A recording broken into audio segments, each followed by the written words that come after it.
Ao fim do dia de hoje, todos nós, imagino aqui que estamos conectados a alguma rede social, terá passado as informações para um grande censo que as Big Techs farão de nós. Porque todas as nossas informações pessoais, as músicas, o entretenimento, as mensagens, as contas bancárias, os pagamentos, as rotinas que eu fiz utilizando roteiros, todas as informações são sistematizadas, são dados brutos que as Big Techs utilizam para, no seu modelo de negócio, extrair altas rendas, altas lucratividade.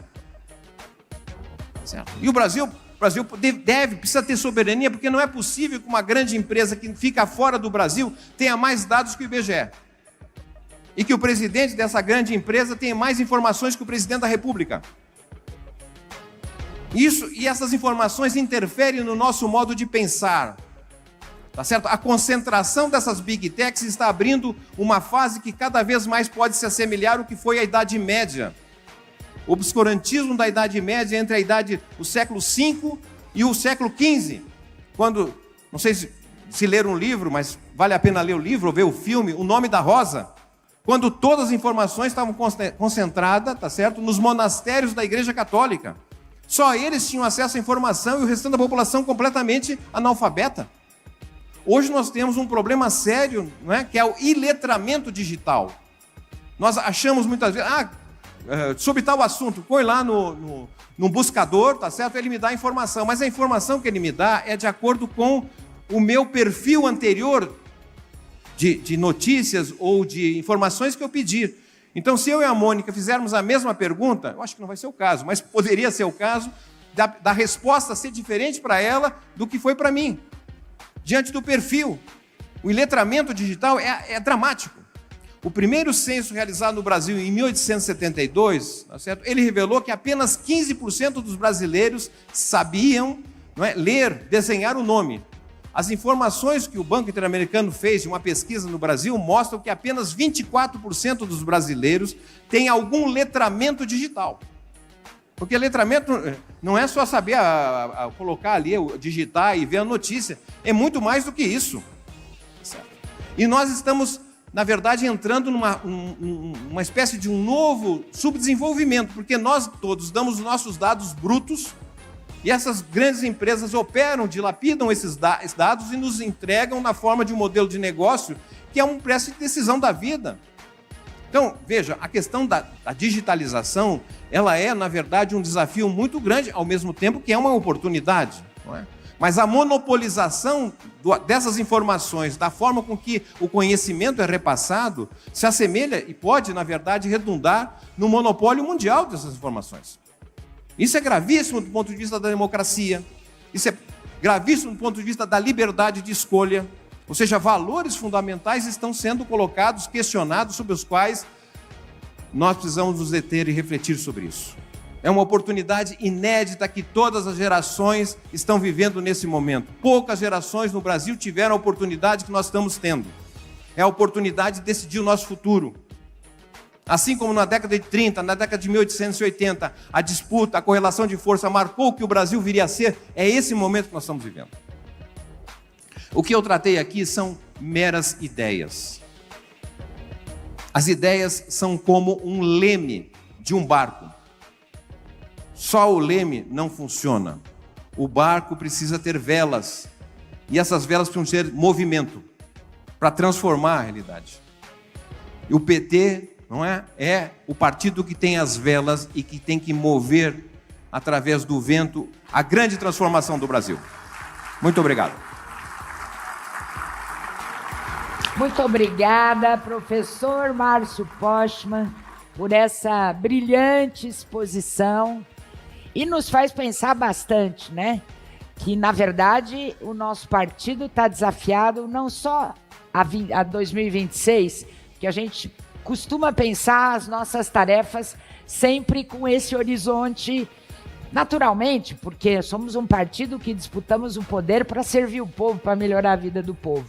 Mas os desafios são bastante estratégicos. Muito obrigada e alerto todo mundo que está nos assistindo e o pessoal aqui que já aproveitem, façam suas perguntas para a gente poder sortear as perguntas para o professor Márcio Postman e dizer para todo mundo, que eu esqueci de falar na primeira parte, nós vamos garantir paridade de gênero entre homens e mulheres nas perguntas que forem feitas para os nossos palestrantes.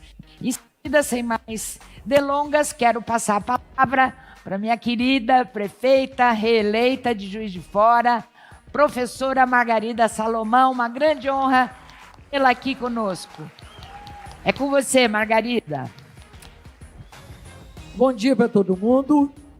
Para quem está aqui nessa grande plenária e para quem participa desse painel, essa grande plenária virtual que o Partido dos Trabalhadores mobiliza nessa manhã tão inspiradora, aberta com as palavras do nosso querido Márcio Postman, que fez uma retrospecção histórica e um vislumbre dos problemas que vamos ter que enfrentar na disputa do futuro, que certamente devem nos preocupar a todos e a todas muito. Quanto mais que nós vivemos em tempos superpostos, né? Nós somos um país que ainda não resolveu o problema do século XIX. Nós não resolvemos o problema, nós não abolimos completamente a escravidão. Nós não resolvemos o problema da terra. Então, o legado do século XIX persiste para nós como uma ferida aberta. Os problemas do século XX, o Márcio, inclusive, na sua retrospecção, colocou para nós, por exemplo, as dificuldades que hoje enfrentamos na área de educação e que são, sem sombra de dúvida, herdeiras da tardia prioridade que o país concedeu a essa área estratégica para o seu próprio desenvolvimento.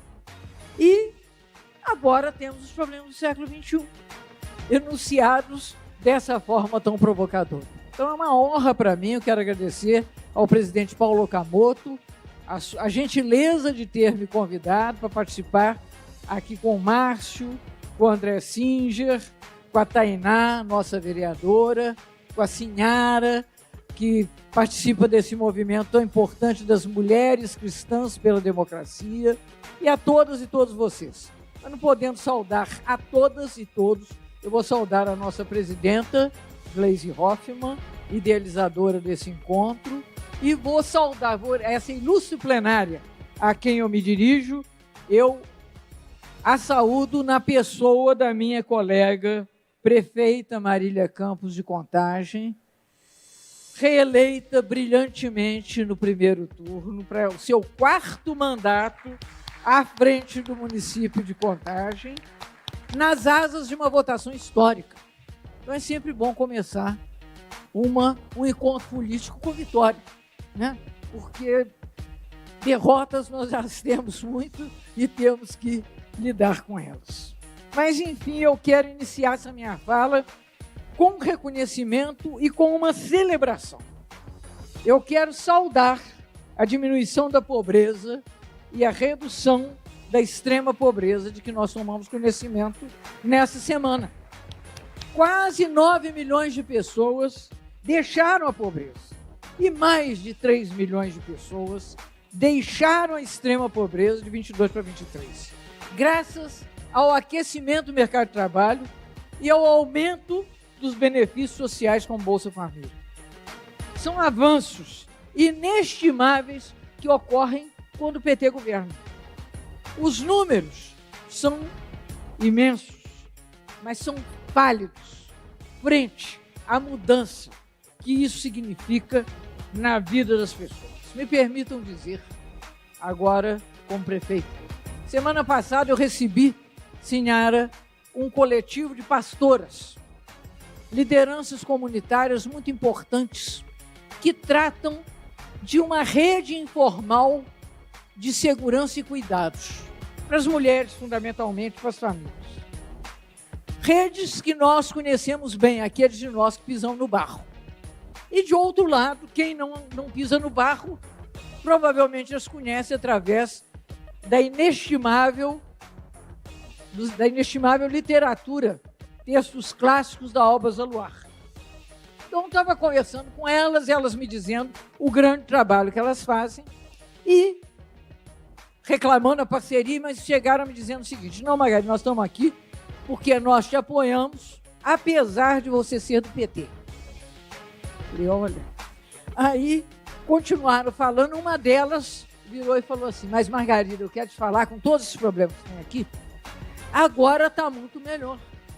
Porque quando eu era pequena, o meu pai me mandava para andar de 4 na feira, debaixo das bancadas, para pegar comida. E agora eu não preciso mais fazer isso, graças ao Bolsa Família. As pessoas não precisam mais fazer isso, Margarida. Eu falei, mas a Bolsa Família é do PT. Aí ela falou, é verdade, é o Lula. Eu falei, pois então, é o Lula. Então, essa percepção de acesso à renda e de promoção do trabalho emancipa, sim, as comunidades na periferia e movimenta, com certeza, muitos poderão falar disso muito melhor do que eu, acho que tem uma mesa sobre isso hoje, uma extraordinária economia das favelas, que faz parte dessa nova conjuntura que nós temos que conhecer e tratar. De todo modo, os números também não mentem quando se constata, pela leitura dos indicadores sociais divulgados pelo IBGE essa semana, que, mais uma vez, a pobreza diminuída, mas persistente, a pobreza tem cor, tem gênero e tem endereço. A tragédia ambiental do Rio Grande do Sul, Porto Alegre, levou até alguns comentários assim, olha, eu não sabia que havia tantas pessoas negras no Rio Grande do Sul. De fato, é muito grande o número de pessoas negras no Rio Grande do Sul. Mas o que era desproporcional era a presença de pessoas negras entre os mais afetados pela tragédia. Este, sim, era um grande problema, os mais vulneráveis à inclemência meteorológica. O que, mais uma vez, demonstra a virtude e a necessidade de políticas públicas para combater a desigualdade brasileira focalizada em gênero, em raça e em território. Eu faço essa afirmação no momento em que se externa, com rara claridade e agudeza, o antagonismo entre a nossa agenda da justiça social e a agenda da austeridade fiscal, eufemisticamente designada como equilíbrio fiscal. Estamos vivendo um processo de tensão máxima. Meus colegas, ex-colegas deputados que eu estou vendo aqui, devem estar num sofrimento bárbaro para decidir como vão encaminhar políticas que são necessárias e inadiáveis, mas sem que se sacrifique aquilo que levou à fundação do Partido dos Trabalhadores e que levou ao seu crescimento e à sua consolidação. Então, nós estamos vivendo essa tensão máxima. Isso, e num controlado, eu não vou dizer modesto, porque não é modesto, mas num controlado enfrentamento do conflito distributivo do nosso país. E o fazemos numa circunstância que a gente praticamente deveria dizer que nós governamos sitiados. No início, eu vou também pedir licença a vocês. Pedir licença a vocês para dizer, no início do meu mandato, desde que está se encerrando, em 2020, 2021, no primeiro semestre, eu tive que derrotar 4 pedidos de impeachment. E aí eu me dei conta que eu não tinha ganhado a eleição, que eu ia ter que continuar ganhando todos os dias, todos os meses, num processo infinito de revalidação e de legitimação do meu mandato. E isso é importante, porque o fato é que as forças conservadoras desse país nos tratam, a nós, que exercemos pela soberania popular o governo, nós somos tratados como invasores. Os demais governam como se fosse sua prerrogativa. No nosso caso, nós somos fora do lugar e por isso precisamos conquistar o lugar diariamente. É um processo permanente de legitimação. E isso, no governo federal, se alguém tinha dúvida, basta ler o relatório da Polícia Federal sobre o dia 8 de janeiro. Ontem, o meu querido Miguel Rosset estava me falando, Margarida, você já leu? Eu falei, não, eu estou aqui, eu sou prefeito, né? Aí ele falou comigo, você precisa de ler, porque está muito bem escrito e é devastador como se conspirou contra o Estado de Direito nesse país. Como se tramou o envenenamento do presidente da República. Então esse é um dado de conjuntura que também não pode, nessa nossa reflexão, ser ignorado. Nós governamos como quem corre no fio da navalha. Por quê?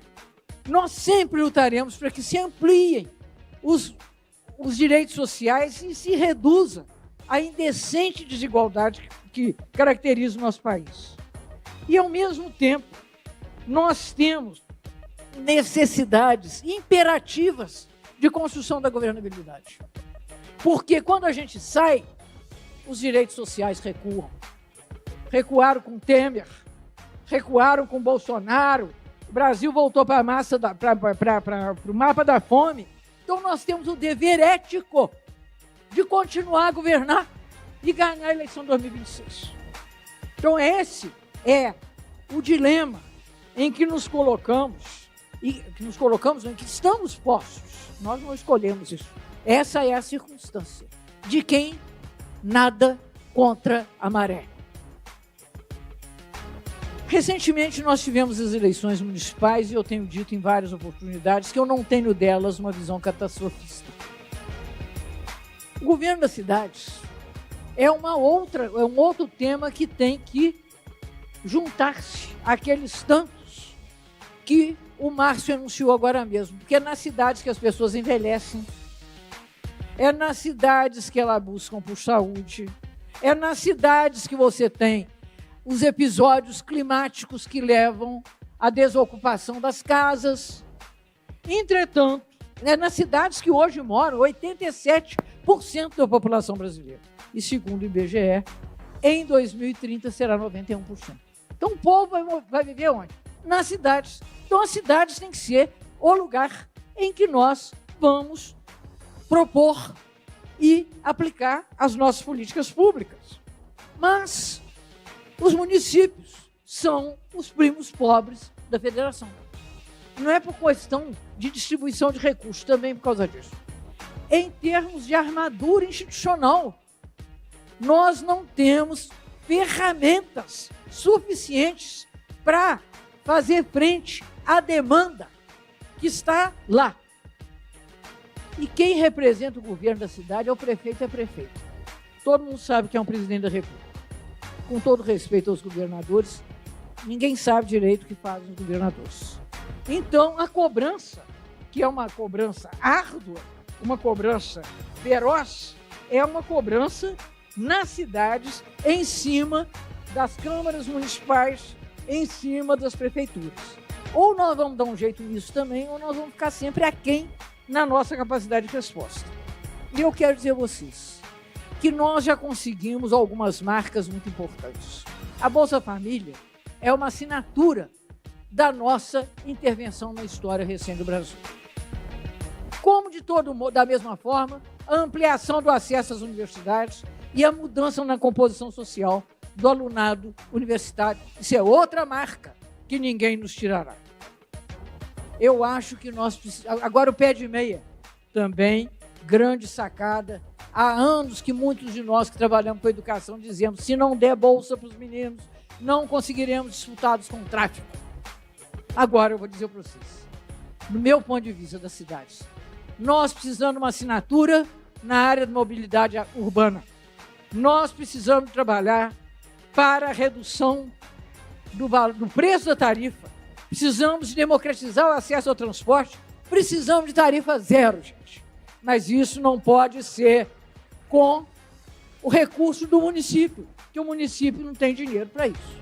Tem que haver uma pactuação federativa, dinheiro do Estado, dinheiro do governo da União e dinheiro do município, evidentemente, para que o direito à cidade, em primeiro lugar, é o direito físico, é o direito de andar pela cidade, é o direito de ter lazer na cidade. Com a pequena mudança que nós fizemos de colocar o ônibus funcionando de graça no domingo, nós mudamos a dinâmica da cidade fortemente. As pessoas me disseram, olha, agora a família inteira pode ir à igreja, pode ir até 2 vezes por dia. É ótimo. Também pode ir para o campo de futebol, e também pode ir para o parque, e também pode ir andar na rua, e pode ir no barzinho, pode ir onde quiser, desde que não tenha o vale transporte que só serve para ir trabalhar. A pessoa não só trabalha na vida, a gente trabalha para viver, mas não vive para trabalhar. Inclusive, isso é uma coisa importante nessa briga, que é uma briga preciosa, que é do 6.1, 6/1, que a pessoa precisa ter direito, não é só o descanso, não. A pessoa precisa ter direito ao lazer, que é um direito humano inestimável. Então, eu quero dizer a você o seguinte, que o avanço dessas políticas públicas que ocorrem no município, elas são uma grande chance de reabilitação do Estado como agente social relevante, uma recuperação da confiança das pessoas na política como um meio de alterar positivamente as suas vidas. Portanto, o êxito das políticas públicas na ponta, hoje, formuladas com participação popular, elas são uma forma de defender a democracia que está correndo riscos sob ataque no Brasil e no mundo. Agora eu vou falar uma coisa com vocês, vou tomar uma pequena liberdade, porque o Márcio é uma eminência, além dele ser hoje o diretor do presidente do IBGE, mas ele é uma eminência no seu campo, que é o campo da economia no Brasil. Ali está o André, uma referência na ciência política, um dos meus cientistas políticos favoritos. Então, gente, eu estou aqui como prefeita, mas eu sou linguista. Eu falei, eu fico assim pensando, qual que é a boa da linguística? O que eu poderia falar com vocês? Mas eu vou dizer uma coisa para vocês, uma lição política que eu aprendi como linguista, que é a universalidade da diversidade humana. A universalidade da diversidade humana. Vocês sabem, meus amigos e minhas amigas, quantas línguas tem no mundo, hoje reconhecidas? 7.111. Vocês sabem quantas línguas são faladas no Brasil? 230. Então, esse é um ponto extraordinário, faz parte do legado da espécie, você nascer preparado para aprender a falar e para diversificar a sua capacidade comunicativa. Uma criancinha de 1 ano, colocada num ambiente plurilingüe, como as populações indígenas brasileiras, aprende a falar fluentemente 2, 3 línguas. Então eu pergunto, se nós temos essa capacidade originária e estrutural, por que nós temos, por exemplo, que ter uma forma única de praticar a participação popular? É muito importante dialogar com a sociedade organizada, com os sindicatos, dialogar com as sociedades pró-melhoramento, mas é preciso também dialogar com a sociedade que não está organizada ou a que está organizada de outra forma, sem preconceitos. Nós temos que ampliar essa nossa capacidade, por exemplo, de conversar com as lideranças populares, lideranças comunitárias, que são lideranças religiosas, quase sempre mulheres e mulheres pretas. Então, eu acho que enxergar isso é fundamental. Eu estou acabando, viu, Mônica? Essa é uma lição da linguística. E eu vou agora fechar com uma lição da poesia. Um grande poeta mundial do século XX, que eventualmente nasceu em Juiz de Fora, Murilo Mendes tem, em 1972, no seu texto maravilhoso, Textos Délficos, ele diz uma coisa de que nós não podemos nos esquecer. Sem esperança, não surge o inesperado. Numa sociedade selvagemente capitalista, com uma longa história de injustiça autoritária e truculenta, a confirmação e o alargamento dos direitos sociais é uma flor nascida no asfalto. E é só a esperança. E a luta que nasce da esperança que pode fazê-la resistir e sobreviver. Muito obrigado, meus amigos. Muito obrigada, querida prefeita Margarida. Nós a ouviríamos por horas aqui, embevecidas nas suas considerações, e terminar com poesia é sempre uma alegria e uma esperança na alma da gente, de fato. Aproveitando, gente, estou lembrando todo mundo que queira fazer perguntas para a professora Margarida Salomão, nossa prefeita de Juiz de Fora. Aproveito, pessoal, aqui do Zoom, pessoal que está aqui, escrevam suas perguntas para depois a gente poder sortear e ouvir de novo a nossa querida professora. Passo a palavra agora para o nosso querido André Singer, cientista político, jornalista, professor, mestre, doutor, pós-doutor, e que todo mundo lembra, foi porta-voz e secretário de imprensa do presidente Lula no primeiro mandato. Lembramos com muita saudade, viu, André? Está com você a palavra. Obrigado, Mônica. Companheiras e companheiros, boa tarde, bom dia a todas e todos. Queria cumprimentar as companheiras e o companheiro de mesa, em particular a Mônica, nossa coordenadora, em nome de quem eu agradeço muito à Fundação Perseu Abramo e à direção do PT. É uma alegria especial para mim poder estar aqui hoje. Olha, depois de ouvir a prefeita Margarida terminar citando Murilo Mendes e Carlos Drummond de Andrade, né? A flor que nasce no asfalto, a minha exposição vai ser meio chata, porque eu organizei uma exposição quase técnica sobre comportamento eleitoral. Mas para vocês não se preocuparem, não tirarem os travesseiros e começarem a dormir, são só 3 tabelas, 3 observações fundamentais e 3 recados, só isso, tá bom? Então vamos lá, eu vou falar de 3 coisas: a situação do governo atual, duas observações sobre as eleições municipais e a questão do futuro da economia. Então começo pela questão de como o governo atual é visto. No Datafolha, que foi fechado dia 8 de outubro passado, o governo está com uma avaliação de ótimo e bom de 36%. Essa avaliação, para quem está chegando ao final do segundo ano de mandato, é uma avaliação regular e estável. Ela não é nem muito ruim, não é ruim, mas também não é muito boa. E essa avaliação, esse critério que eu estou usando, é o critério da reeleição. Isso é muito debatido na ciência política, mas digamos, entre 50% e 60% de ótimo e bom, você pode considerar uma condição tranquila para a reeleição ou que caminha para a tranquilidade. Vamos lembrar que o presidente Lula tinha cerca de 70% de ótimo e bom no ano de 2010, quando foi o último ano do mandato dele, não é? Ali nós sabíamos que a eleição da ex-presidente Dilma seria bastante possível, apesar de ela não ter um passado de disputas eleitorais anteriores. Então, esses 36% precisam ser olhados com esse critério. Agora eu vou passar para a primeira tabela, que diz o seguinte, olha, nessa tabela a gente pode enxergar alguns elementos particularmente importantes que não ficam claros quando a gente fala de uma avaliação de 36%. Primeira coisa, vamos olhar para o lado direito da tabela,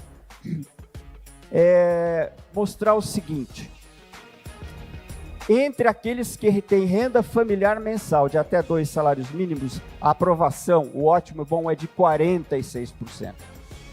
Então vejam, se toda a população brasileira, o eleitorado brasileiro, fosse composto por essa faixa, nós estaríamos caminhando para uma reeleição tranquila. Mas a tabela mostra o seguinte, se nós olharmos para esses números que estão na base, vejam só, esses números são o quê? São os números absolutos que o Datafolha usa para dividir o eleitorado. O que esses números mostram? Que a maioria dos eleitores está na base da pirâmide, mas que a outra metade está naquilo que eu chamaria de setores intermediários. Se nós somarmos 751, 180 e 76, vai dar mais de 923, vai dar um pouco mais, ok? Então, nós poderíamos dizer o seguinte, voltando aqui para cima, olha o que acontece na passagem daqueles que recebem até 2 salários mínimos para os que recebem de 2 a 5 salários mínimos de renda familiar mensal. Atenção, não é per capita. Olhem o salto, são quase 20 pontos percentuais. Isso mostra o seguinte, o apoio ao governo está completamente concentrado nesta base da pirâmide. O resto, todo se comporta parecido. E aqui tem uma observação importante, que é a seguinte, esse setor de mais de 2 a 5 salários mínimos é um setor enorme também. Mas ele está se comportando como os outros setores intermediários. Vamos considerar que acima de 10 salários mínimos, não é exato, mas aproximadamente, é a classe média tradicional. Reparem que este setor, que é um setor nítido de classe trabalhadora, está se comportando como a classe média tradicional. Portanto, nós temos uma divisão do Brasil em 2 blocos, sendo que um bloco da base da pirâmide está com o governo e o outro bloco não está com o governo. Essa é a primeira constatação. Se nós olharmos por escolaridade, vai praticamente reproduzir a mesma coisa, com um detalhe, porque escolaridade segue a renda, com um detalhe. O detalhe é o seguinte, quando nós vamos vindo no ruim e péssimo, vejam como vai fazendo uma escadinha, 25, 35, 40. Significa o seguinte, dentre os setores intermediários, isso também é possível de ver aqui. Quanto maior a renda, maior a oposição ao governo, ok? Então, essas são as primeiras 2 observações que eu acho importante reter. E agora eu passo para a segunda. Mônica, você me avisa quando estiver ficando muito longo, tá? Mônica. Ah, tem um horário ali, mas eu tenho ainda 9 minutos, é isso? Tá bom. Então vamos lá, para a segunda tabela. A segunda tabela eu escolhi resumir a observação, poderia falar horas sobre a eleição municipal. A eleição municipal em São Paulo. 3 observações rápidas. Vejam. A votação do candidato Boulos, a intenção de voto em setembro, que ela reflete o que foi o primeiro turno em São Paulo, ela não foi ruim. Teve uma boa votação. Por que não ganhou? Porque o primeiro e o terceiro colocado se uniram. Melhor dizendo, os eleitorados do primeiro e do segundo colocado se uniram. E aqui houve a produção de um movimento em pinça, para o qual nós temos que ficar atentos. O candidato Nunes tirou votos de Boulos na base da pirâmide, que é exatamente, se nós voltarmos 1 minuto, onde está concentrado o apoio ao governo, ok? Por que o candidato Nunes tirou votos de Boulos na base da pirâmide?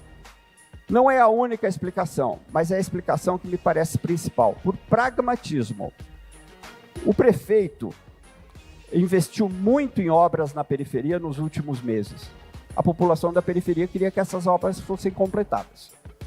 Isso mostra que, embora haja um apoio importante ao governo, e esse apoio tem a ver com o lulismo, que é um fenômeno de médio e longo prazo, esta é uma população pragmática, e que pode mudar se sentir que houve perdas. Segunda observação em relação a esse movimento de pinça. Observem como a votação de Marçal é uma votação em escala. Quanto maior a renda, maior a votação. Isso significa o seguinte, a base da pirâmide, onde o Marçal foi bastante mal, não é vulnerável à ideologia de extrema-direita. É uma base pragmática. A extrema-direita, que foi nessa eleição representada pelo Marçal, ela cresce com a renda conforme nós vimos na tabela anterior. Quanto maior a renda, maior a oposição ao governo. Mais radical ela é. Mas o que acontece é o seguinte, e aqui é um dos elementos mais importantes. Vejam que a votação do Marçal de 2 a 5 é bem maior do que a que ele teve na base da pirâmide. Ou seja, esse setor de 2 a 5 é vulnerável à extrema-direita. E à ideologia de extrema-direita, que está se confundindo, no caso do Marçal, com a ideologia do empreendedorismo. Nós precisamos ficar atento a isso. Então, o candidato Nunes tirou votos na base, o Marçal tirou votos nesse setor intermediário. Finalmente, o Boulos, que representava a esquerda na eleição de São Paulo, perdeu. Passo então para a última tabela, que é a seguinte. Expectativa para a economia nos próximos 12 meses. Aqui o que acontece é o seguinte. Nós temos tido bons resultados na economia. O Brasil está crescendo bastante para as circunstâncias. Como disse a prefeita, o Brasil diminuiu a pobreza e a miséria de maneira forte, o que é muito bom. Mas a percepção das pessoas, alguma coisa está acontecendo na percepção das pessoas em relação à economia, que se vocês observarem, ela vem caindo o número de pessoas que acha que a economia vai melhorar. E aumenta o número das pessoas que acham que a economia vai piorar ao longo do tempo. Por que está acontecendo isso? Isso está acontecendo. As curvas, se elas se mantiverem assim, elas tendem a se encontrar. Por que está acontecendo isso? Resposta clara, ninguém sabe. Ninguém sabe. E aqui eu queria aproveitar meus poucos minutos que restam para dizer o seguinte. Um fenômeno muito parecido com esse aconteceu nos Estados Unidos e determinou a derrota de Kamala Harris. Eu tenho seguido com atenção as análises norte-americanas e os analistas não sabem o que aconteceu. O Partido Democrata não sabe o que aconteceu. E o único elemento que parece ser comum a todas as análises é o problema da inflação, diante do qual, os analistas convergem para dizer o seguinte, porque lembrem-se que os números do governo Biden eram excelentes com relação a crescimento, emprego e renda. O que acontece é que alguma coisa está acontecendo, os números agregados não batem com a percepção do cidadão no seu cotidiano. Qual é a percepção do cidadão no seu cotidiano lá e aqui? O cotidiano está muito difícil. A vida continua muito difícil. E não adianta argumentar com os números agregados, porque a pessoa sente que a vida está muito difícil. Então é preciso ficar atento para isso. Passo então para as minhas conclusões, ainda dentro do meu tempo, que são as seguintes. 3 recados. 1. É preciso ficar atento para os efeitos negativos de eventuais cortes orçamentários junto à base da pirâmide. 2.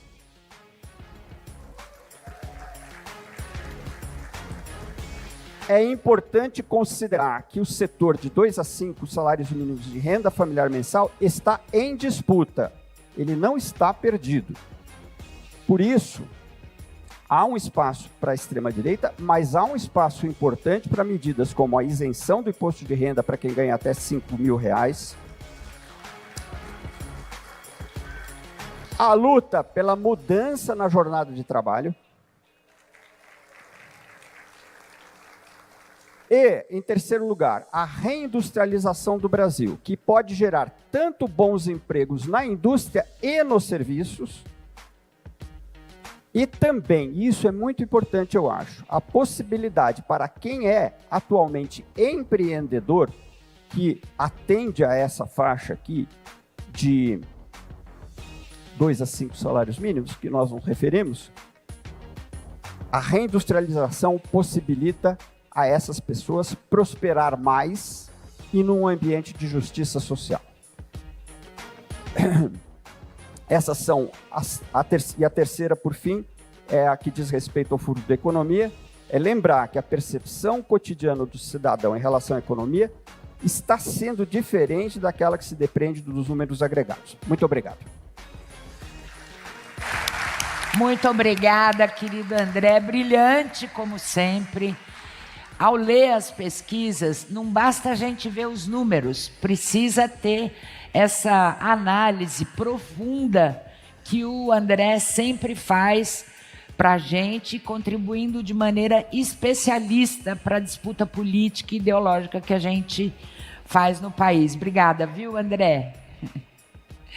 Agora a gente vai... Bom, lembrando, quem quer fazer perguntas para o nosso querido André, chama as meninas aqui para pegar a sua pergunta por escrito, elas estão levantando a mão aqui. E o pessoal do Zoom também façam as suas perguntas lá no site seminario.pt.org. Vou passar agora a palavra para a minha queridíssima Tainá de Paula, vereadora reeleita no Rio de Janeiro. É arquiteta, urbanista, como todos sabemos, e, como sempre, vai contribuir aqui com o brilhantismo dela, acompanhando nossos 3 palestrantes anteriores. Dali, Tainá. Primeiro, bom dia, companheirada. Bom dia. Saudações petistas. Quero, na verdade, falar do meu primeiro constrangimento aqui na mesa. De jeito nenhum. Porque eu estou diante das minhas referências. Saúdo, claro, todos aqui na figura da nossa prefeita, referência de política urbana para todos nós, do jeito petista de governar. Saúdo toda a companheirada presente na figura das nossas lideranças aqui, a nossa senadora Benedita da Silva, nossa presidenta Gleise e nosso comandante Zé Dirceu, saudando assim todos os parlamentares e dirigentes presentes. Na verdade, quero fazer uma fala breve e complementar ao que nós já ouvimos aqui. E talvez separar em 4 grandes categorias e começar muito me apresentando. Talvez dessa mesa aqui, eu sou uma jovem há mais tempo, eu tenho 41 anos. E, portanto, essa trajetória acaba se confundindo com a existência do próprio PT. E você ter uma parlamentar que é, sim, uma arquiteta urbanista, mas que é uma mulher de origem favelada e periférica, uma intelectual negra, que hoje dialoga com as mudanças climáticas globais, é a primeira mulher secretária de meio ambiente da cidade dela, que é o Rio de Janeiro, que é uma das principais cidades do sul global, me impõe refletir uma realidade do para que o PT serve. O PT serve para ser instrumento das massas que querem ter perspectiva de vida e de futuro. Uma mulher negra petista viva, formulando os próximos 45 anos de PT, é talvez um dos nossos principais argumentos de conseguir filiar mais pessoas, conseguir organizar as pessoas no chão dos nossos sindicatos, no chão das nossas associações, no chão das nossas organizações e principalmente no chão do nosso PT. E quero dizer aqui que, dialogando muito com esse Brasil que a gente formulou, que a gente fundou, prefeita, tem 3 categorias aí que se avizinham nos próximos 40 anos que são imperativas para a gente debater e nos dedicar. Que é a discussão da cidade, que é a discussão do campo e é a dimensão da floresta. Na cidade, talvez seja um lugar onde a luta de classes e o papel cruel que o capitalismo impôs ao Brasil, às cidades brasileiras, fique mais claro. Quero reforçar aqui a fala do nosso querido Postman, porque existe um problemão que é pós-colonial do século XX, de nós não termos resolvido as periferias e as favelas. Elas continuam sendo, esses territórios continuam sendo espaços de desmonte de direitos, de descarte, inclusive da nossa classe expropriada. Eu não estou nem falando classe trabalhadora, eu quero reforçar aqui isso. A gente criou e fundou uma perspectiva de trabalho e trabalhismo que sequer existe no capitalismo atual. A negação de direitos é tão grande e a precarização da vida é tão grande que as reformas trabalhista e previdenciária reforçaram o desmonte do que a gente entende como trabalhador e como a gente entende do que a gente entende como relações de trabalho. E, portanto, as grandes massas, esse chão da pirâmide que o André e o Márcio apontaram, que nossa prefeita posicionou a partir do locus de sua cidade, que estão nas favelas e nas periferias, são, na minha opinião, a grande fronteira do que a gente deve investir e priorizar, que não necessariamente está na luta da carteira formal, das relações formais de trabalho, está ainda no lumpezenato, no obscurantismo e relegada à própria sorte e à desesperança. Reconstruir o chão de esperança das grandes cidades é um desafio importante. E se a Carta ao Povo Brasileiro de 2003 foi um grande pacto, um chamado ao Brasil de que seria possível Bolsa Família, de que seria possível Fome Zero, de que seria possível reconstruir e dar infraestrutura às favelas brasileiras a partir do PAC, o Minha Casa Minha Vida. Foi sim possível nós construirmos um diálogo, inclusive com os setores produtivos, que diz o seguinte: mantenham os trabalhadores vivos, façam um acordo com o nosso presidente Lula, queiram construir um Brasil onde a classe trabalhadora se vê e tem esperança. É claro que o resumo disso é talvez a cervejinha e a picanha no prato, mas o grande acordo com todas as classes sociais foi somente possível a partir da articulação e habilidade do Partido dos Trabalhadores. Mas eu quero chegar num ponto onde o André toca e que é fundamental nessa perspectiva de futuro que eu quero posicionar para vocês. Nós não estamos entendendo do porquê que a gente entrega na pauta econômica, que a gente consegue estabilizar as nossas contas públicas, a gente consegue, inclusive, reaquecer uma agenda de pleno emprego, que para muitos dos nossos, inclusive, seria impossível, mas a grande massa precarizada ainda está angustiada e distante de nós. O resultado de São Paulo é uma clareza, um exemplo do que ainda acontece de um voto, meus queridos, que não se fascistizou. A periferia, a favela não é simplesmente bolsonarista. Não coloquem essa pecha. Elas estão desconfiadas da nossa capacidade de construir futuros e esperanças. André posicionou o pragmatismo da periferia. A periferia é muito pragmática. Pessoal, eu já passei fome. A fome, ela corrói a sua vida e retira os sonhos, retira as esperanças intangíveis, as possibilidades de você acreditar do que você não come.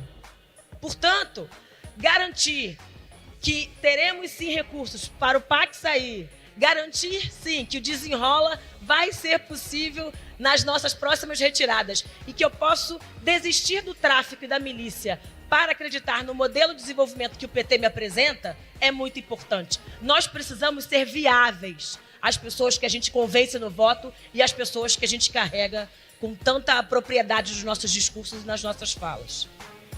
E, claro, passa pela importância da gente se ver, olhar o presidente Lula, olhar as parlamentares, olhar as figuras, as lideranças que a gente tem visto nesse novo momento da história, nessa nova quadra da renovação da política dentro do PT, é muito importante.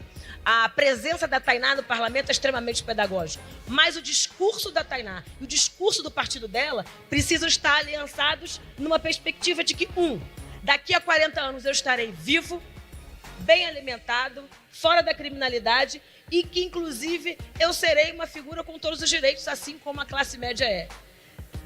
Ter a segurança e a tranquilidade de acessar uma casa, inclusive de poder envelhecer, que é uma perspectiva hoje quase que burguesa.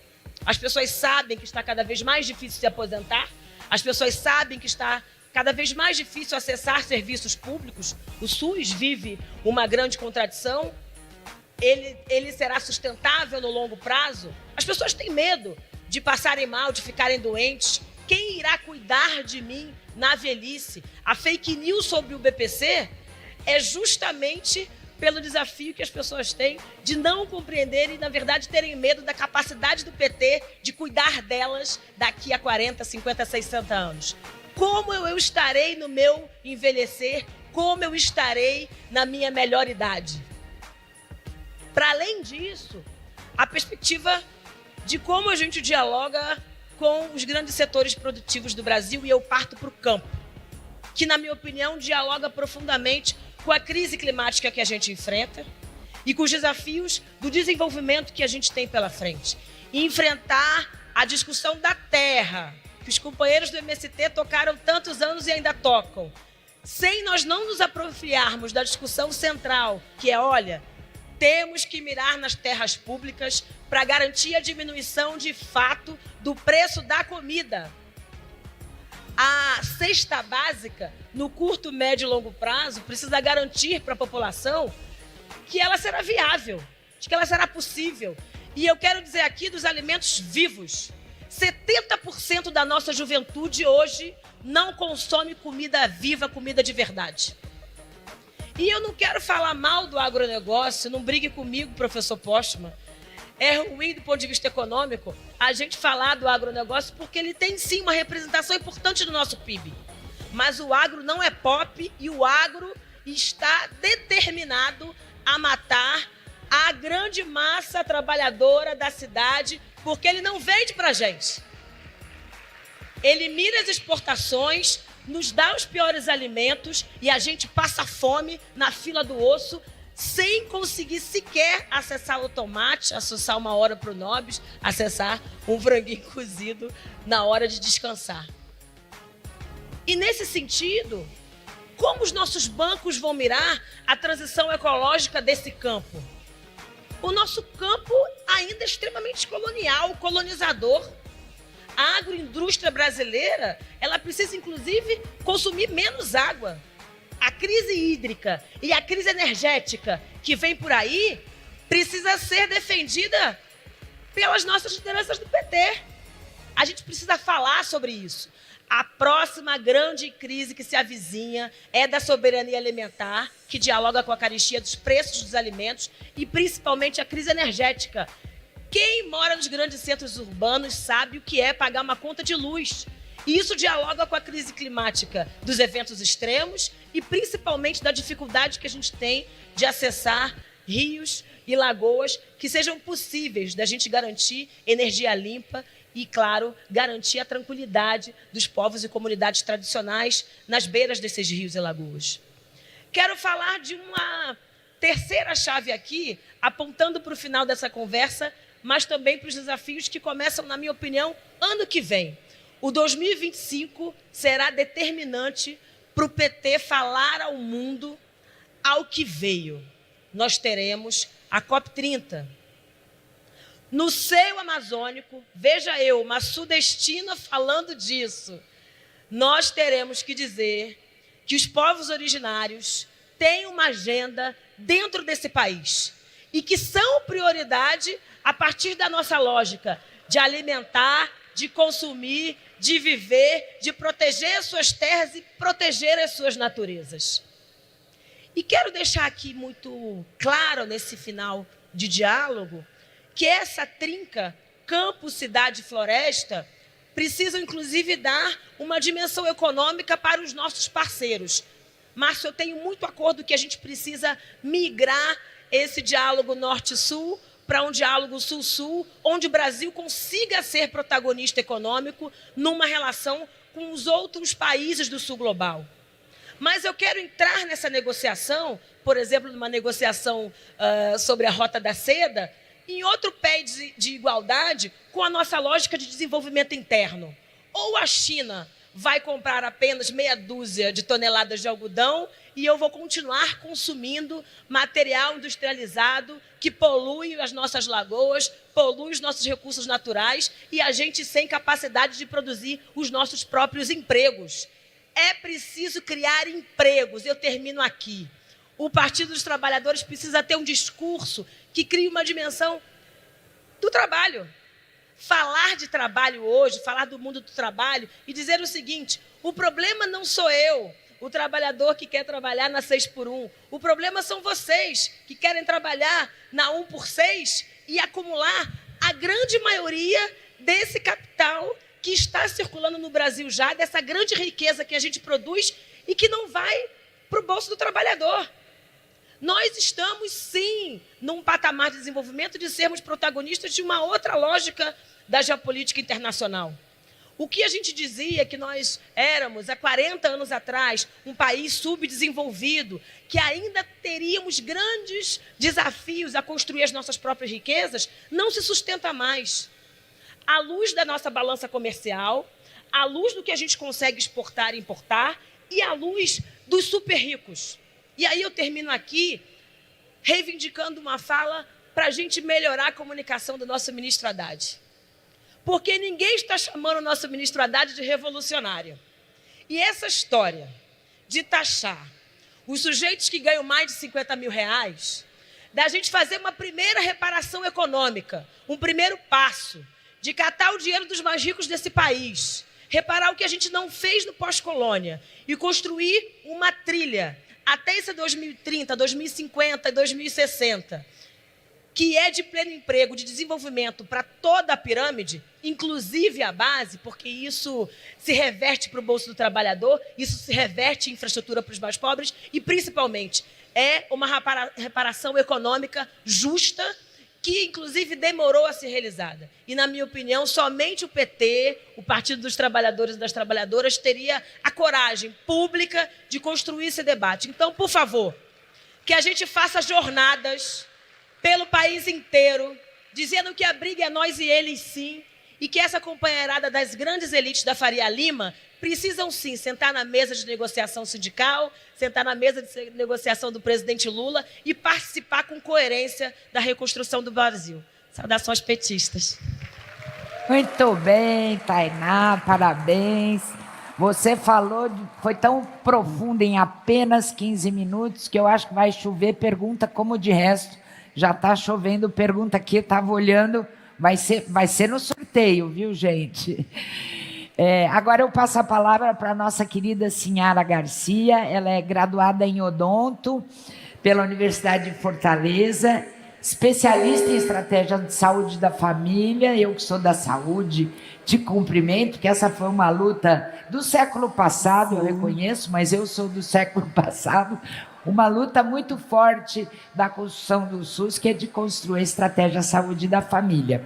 E a Sinhara é a principal referência no Ceará da Frente Evangélica pelo Estado de Direito. Seja muito bem-vinda, Sinhara, a palavra está com você. Bom dia a todos, bom dia a todas. Eu vou falar um pouquinho de mim, porque eu sei que toda a mesa aqui é conhecida, respaldada, maravilhosa, reconhecida.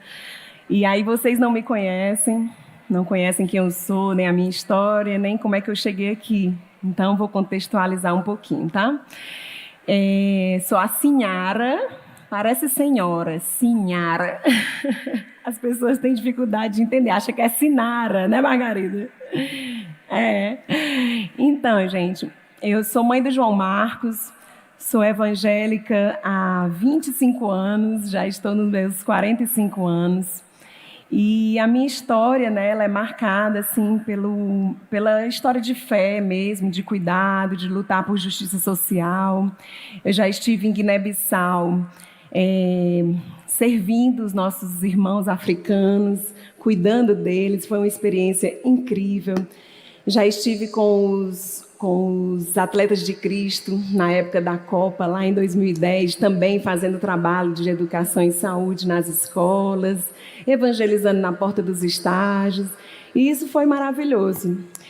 Me casei, com menos de 3 anos me tornei viúva, meu marido teve um câncer, e aí ficou eu e o João Marcos, meu menininho que antes tinha 2 anos, nessa época da dor, mas hoje já tem 11 anos, está se formando um rapazinho centrado e que me ajuda nessa caminhada de militância.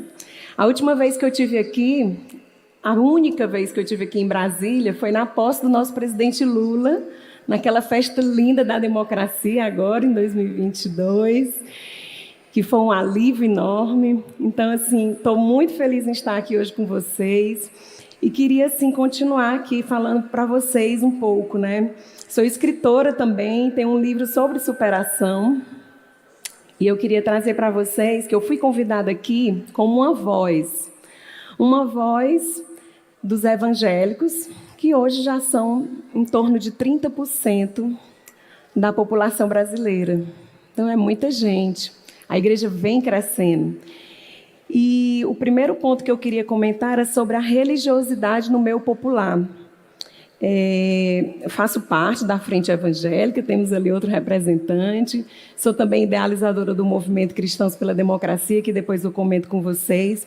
Mas a religiosidade nesse meio popular vem de que as igrejas estão dentro das favelas, estão nos guetos, nos morros, estão na grande sociedade. Temos diversos tipos de igrejas. E esses espaços são espaços de acolhimento. As pessoas hoje estão querendo acolhimento. Elas querem ser cuidadas, elas querem ser ouvidas, elas querem ser bem tratadas. Elas querem um apoio emocional, social. Elas querem também um apoio material. E a igreja, muitas vezes, é o único caminho para elas receberem isso. Então, a igreja, é preciso que todos saibam que a igreja é um instrumento transformador sociocultural. Quando um rapaz, um homem, um pai de família, que vive bebendo no bar ali, sem camisa, e que muitas vezes trata a sua mulher com violência quando chega em casa bêbado, né, por conta do alcoolismo, quando ele se converte, a vida dele é transformada.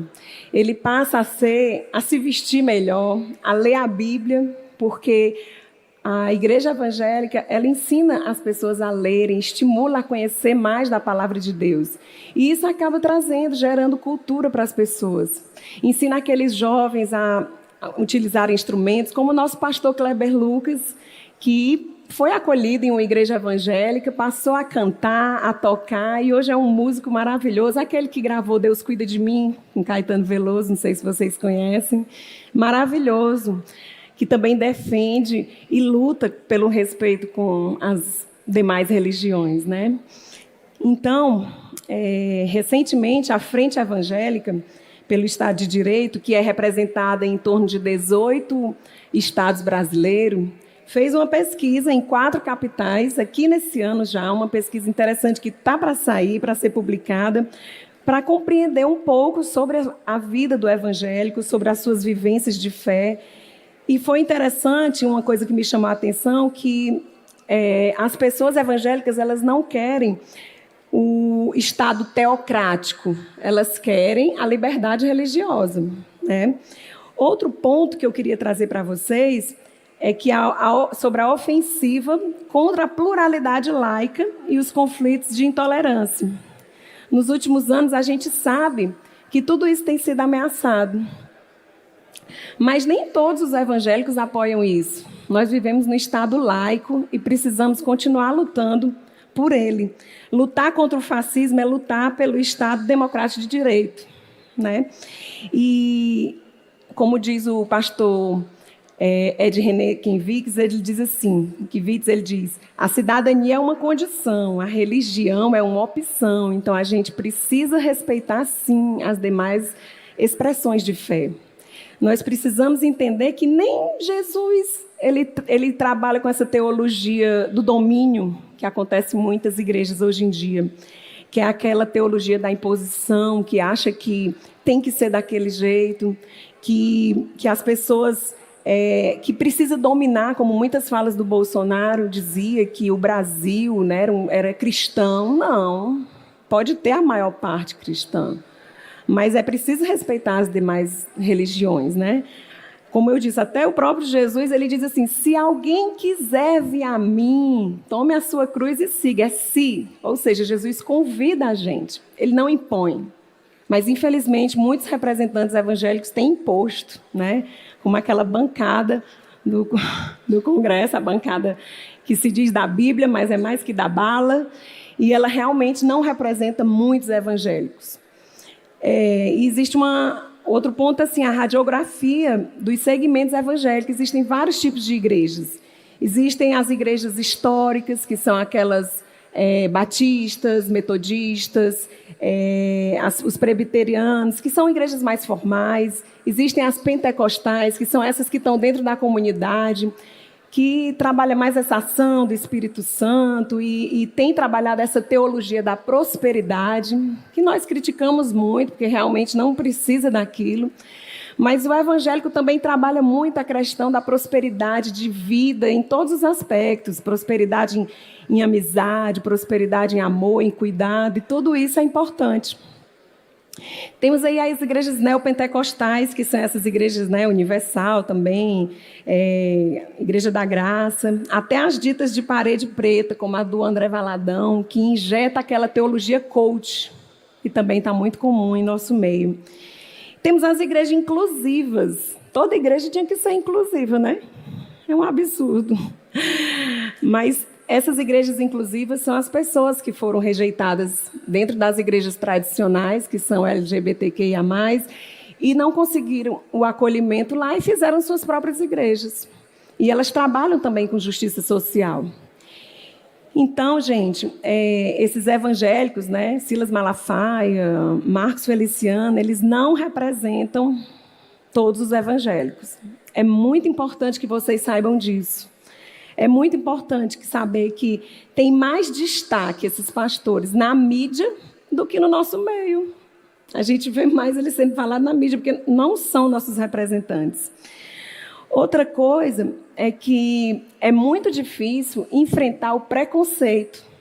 Eu mesma enfrento muito preconceito por ser uma mulher evangélica e por ser, né, militante do SUS, que é maravilhoso, mas eu sou uma mulher evangélica que vota no Lula. E nessas eleições,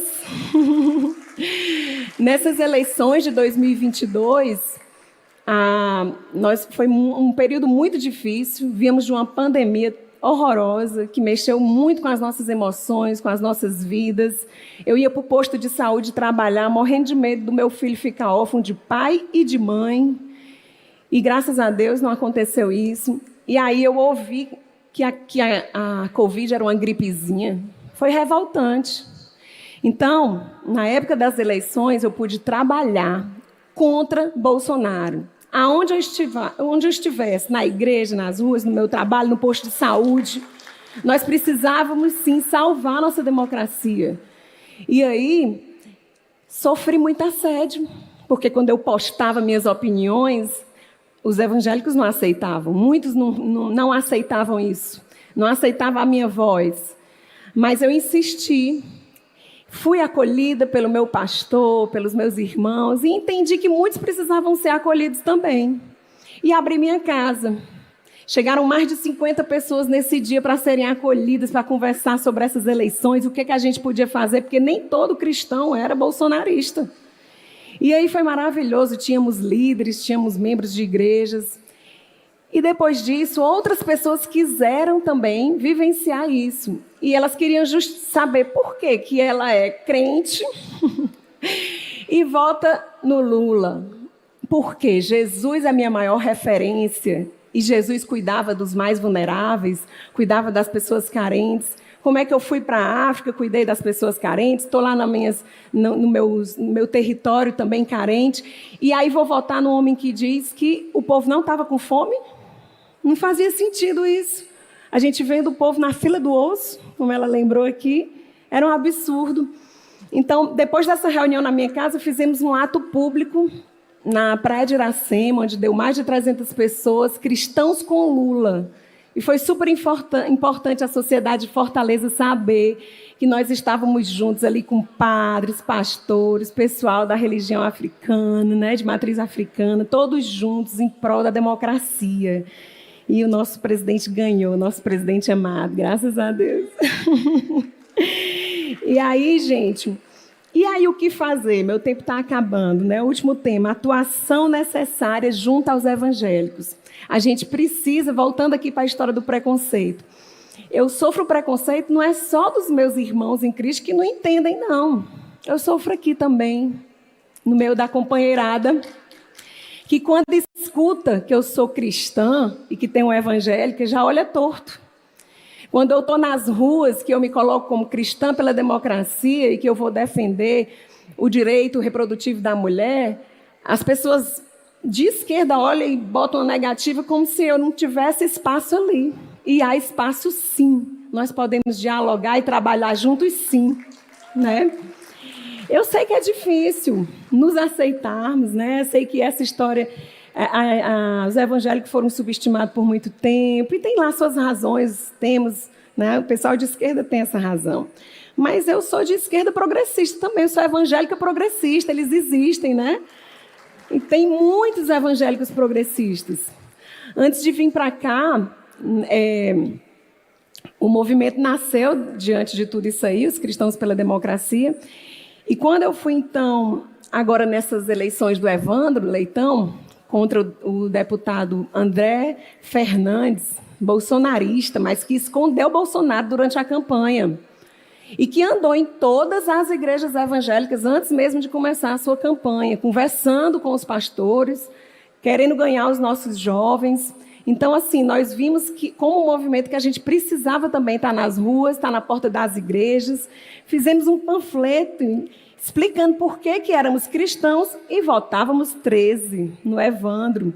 Fomos para as portas das universidades. Então, a gente precisa mostrar que a gente existe, sim. Somos evangélicos progressistas e temos como fazer muita diferença. E temos como caminharmos juntos, né? E aí, eu li uma entrevista da nossa maravilhosa aqui, Margarida Salomão, que ela... Salomão, muito cheia de sabedoria. E ela disse que, se você quiser, né, dialogar, conhecer os evangélicos, tem que ouvir, né? Ouça. Então, vocês precisam nos ouvir. E aí nós temos, gente, muita coisa em comum. É missão da igreja trabalhar com moradia, trabalhar por o combate à fome, trabalhar em favor das causas comuns, saúde, educação. É missão da igreja. E é missão do PT também, do nosso Partido dos Trabalhadores, onde a gente quer trabalhar. E a gente precisa agora vivenciar o princípio da cobeligerância, que, independente de qualquer diferenciação, a gente tem que lutar junto em favor do bem de todos. É hora, gente, de unificar os nossos interesses. É hora de fazermos parcerias e de estarmos dentro das igrejas, que são espaços sociais. São espaços sociais que passam o dia, normalmente, a igreja fechada.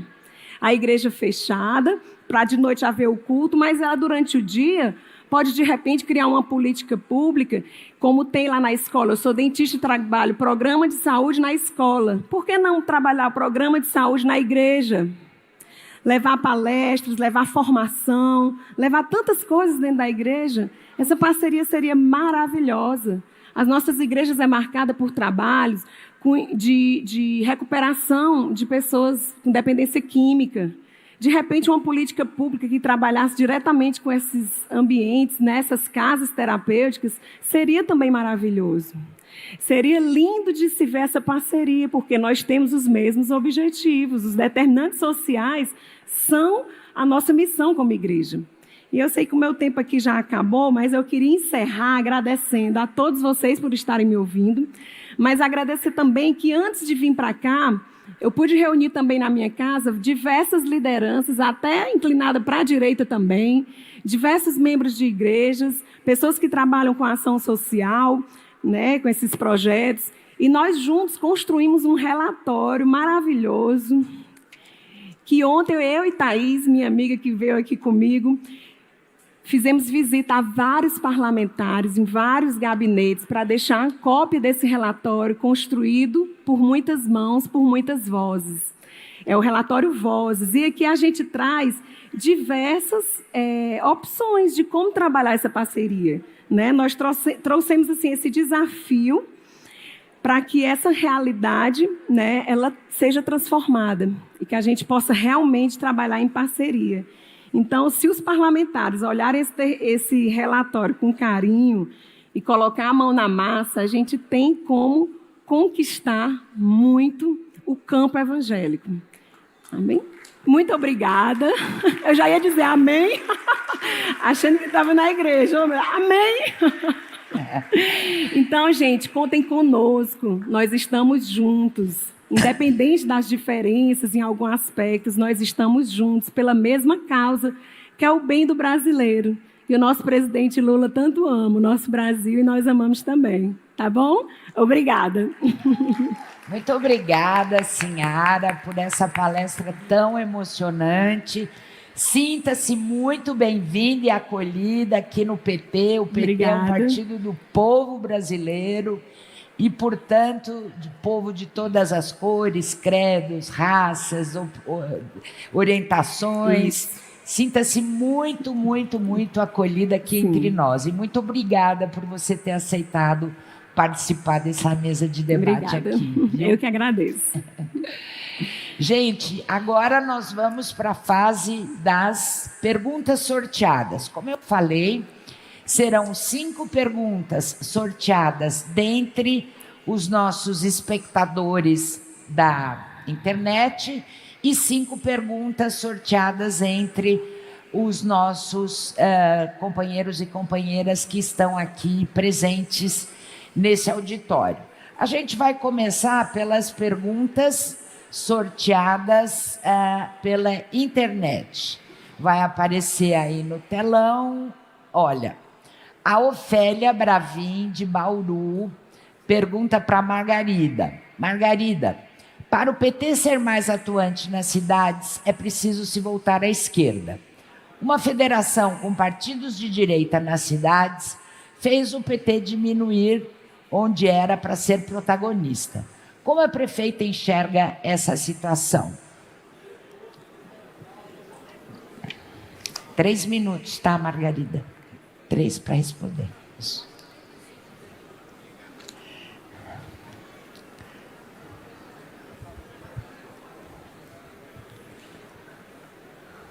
Bom, então, não sei quem... A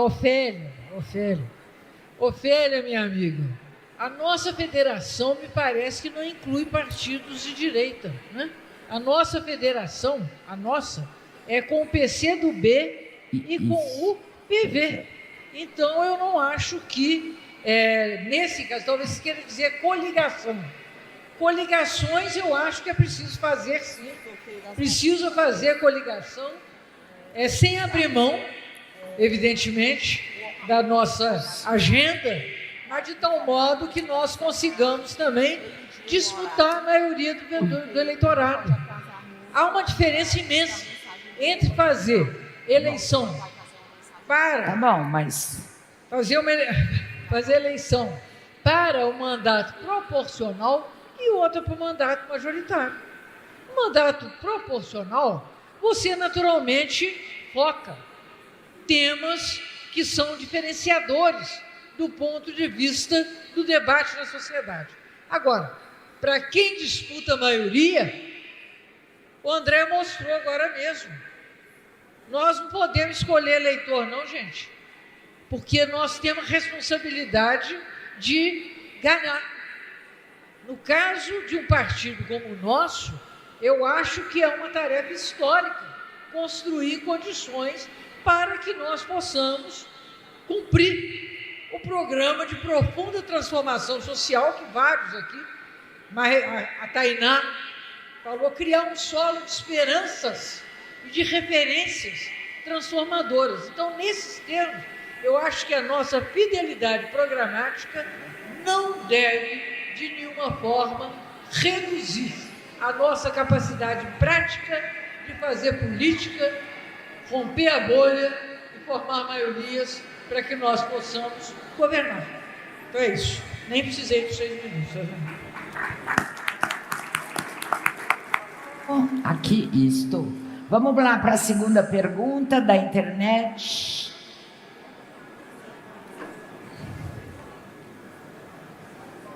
Cadê? Aí, a Solange Machado, uma pergunta para a Sinhara Garcia. A Solange deve ser Guarulhos, São Paulo. Diante do sucateamento das políticas públicas voltadas à segurança alimentar em municípios sob gestão opositora ao governo federal e ao PT, como devemos proceder para contribuir para que a população tenha um mínimo de alimentação para sobreviver? Então, Solange, eu acho que nós já temos um programa social, que é o Bolsa Família, conhecido internacionalmente, que é maravilhoso e que já tem ajudado muito a resolver esse problema da fome, né? Então, talvez, se ele ainda não está suprindo, que ele seja melhorado, que ele seja trabalhado, mas é possível resolver essa questão. Muito obrigada, querida senhora. Vamos lá, próxima pergunta.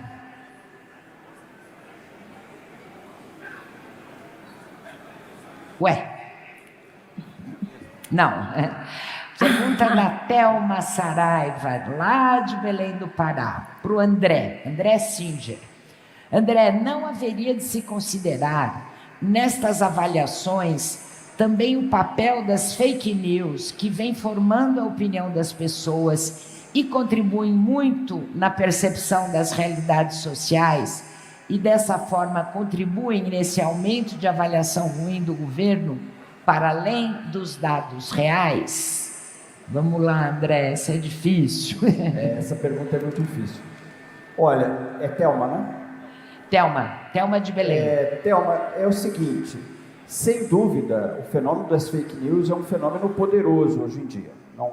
Não se pode, de forma alguma, subestimar. No entanto, o que os estudos de comportamento eleitoral mostram é que as pessoas, apesar das fake news, são sensíveis à realidade. Quer dizer, a realidade que mexe com elas.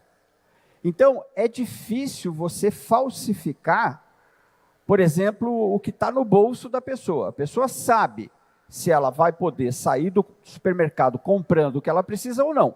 Isso não tem como falsificar. Então, o problema todo é o seguinte, se nós considerarmos que, em última análise, a economia continua sendo o centro das decisões políticas, e essa é um assunto para ser debatido, mas eu acho que ainda é a hipótese mais provável. Então, eu diria o seguinte, não vamos subestimar de modo algum as fake news, mas não vamos colocá-las como o elemento central. Eu sei que pode parecer difícil, mas é uma tarefa que nos incumbe, não é? Olhar para as diversas dimensões e localizar o que é mais central. Obrigado. Obrigada, André. Vamos lá para a quarta pergunta dos companheiros e companheiras do Zoom.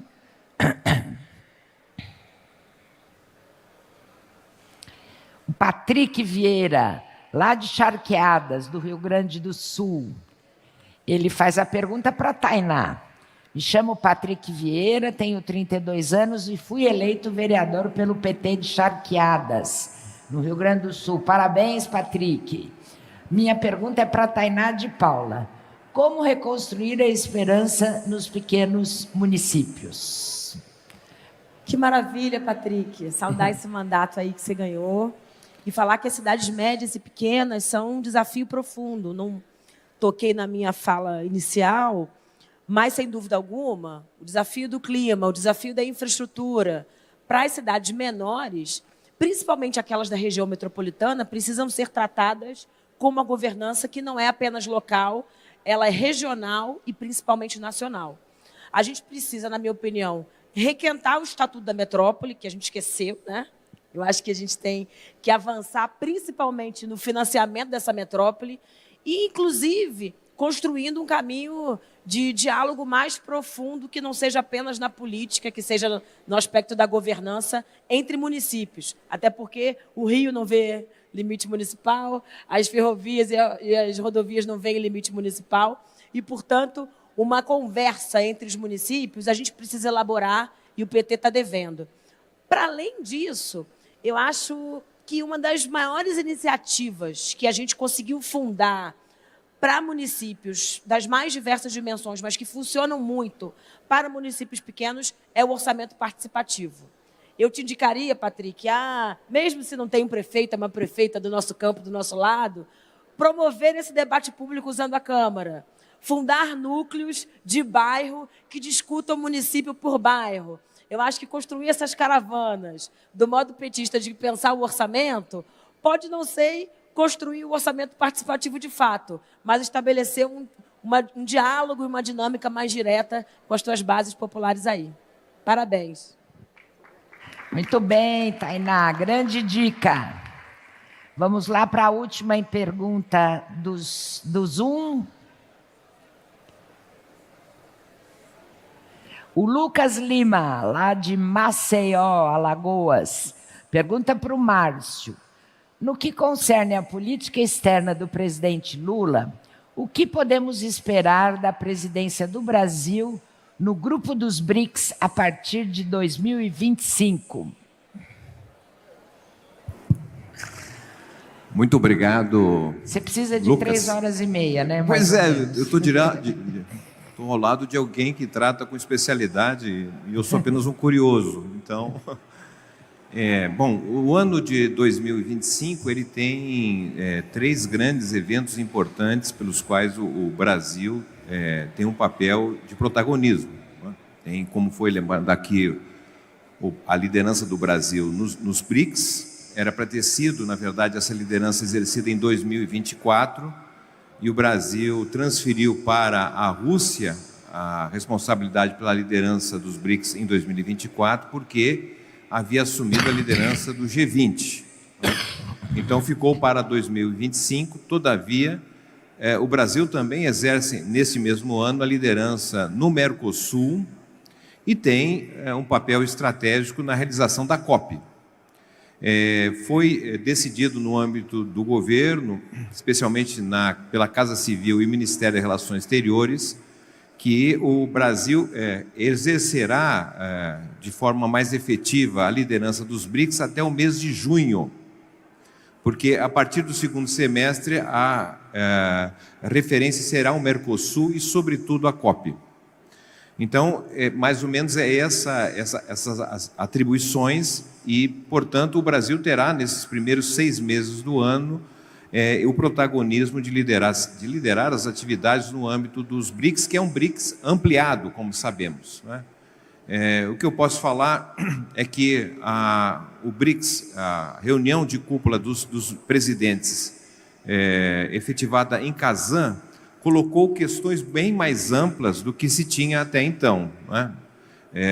O IBGE, por exemplo, participou na semana seguinte da reunião dos chefes dos institutos de estatísticas dos BRICS, e lá, por exemplo, na nota que saiu de Kazan, colocava o tema das estatísticas, porque é importante também dizer que a metodologia, o modo de olhar a realidade, os conceitos, né, advém da Europa, de uma visão construída desde o século XIX e, sobretudo, no século XX. Né? Foi falado aqui do tema do trabalho, muito bem falhado. O conceito que nós temos de trabalho é um conceito recente, praticamente dos últimos 100 anos.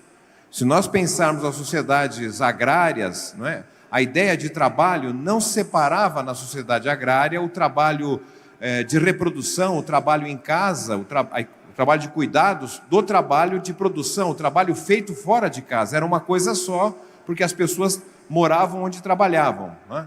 Na sociedade industrial se separou o trabalho valorizado da disputa sindical, da relação capital-trabalho, dos direitos, é basicamente concentrada nos trabalhadores fora de casa, nos locais determinados. Quem fica em casa não tem os direitos. Nós estamos vendo uma outra época, a digital, etc., que o trabalho também está sendo feito em casa. Então, tem agendas novas nesse sentido, e o BRICS certamente vai apresentar, neste ano, questões desta natureza. Né? O meu tempo acabou, tá certo? Eu vou ficar por aqui, mas eu penso certamente que, nesse ano de 2025, não é? Inclusive um ano complexo em termos das relações internacionais, do que vai acontecer nos Estados Unidos, etc., o BRICS tende a ter um papel muito mais efetivo e importante em relação a questões outras mais abrangentes, como a questão monetária, a questão do comércio, enfim, aspectos pelas quais é difícil de abordar em 3 minutos, mas entendo que é central, inclusive, uma posição muito firme do Partido dos Trabalhadores em relação a esse protagonismo do Brasil neste ano 2025, no que concerne aos BRICS. É isso aí. Obrigado. Obrigada, Márcio. Vamos botar chapa quente nesse negócio do PT para incidir sobre nossa presidência nos BRICS. Agora, para as perguntas sorteadas aqui do nosso pessoal aqui presente. Para Margarida. Margarida, a pergunta é da Beth Trindade, ela é daqui de Brasília, do diretório do Gama, e é do Setorial de Assistência Social do DF. A pergunta dela é assim: percebe-se uma minoria das mulheres na política partidária. Você, como prefeita eleita, como viabilizar as mulheres, como mobilizar as mulheres a terem coragem para buscar espaço político nas 3 instâncias de poder: municipal, estadual e federal? Quantas horas você quer para responder? 4? Viu, Beth? Essa daqui...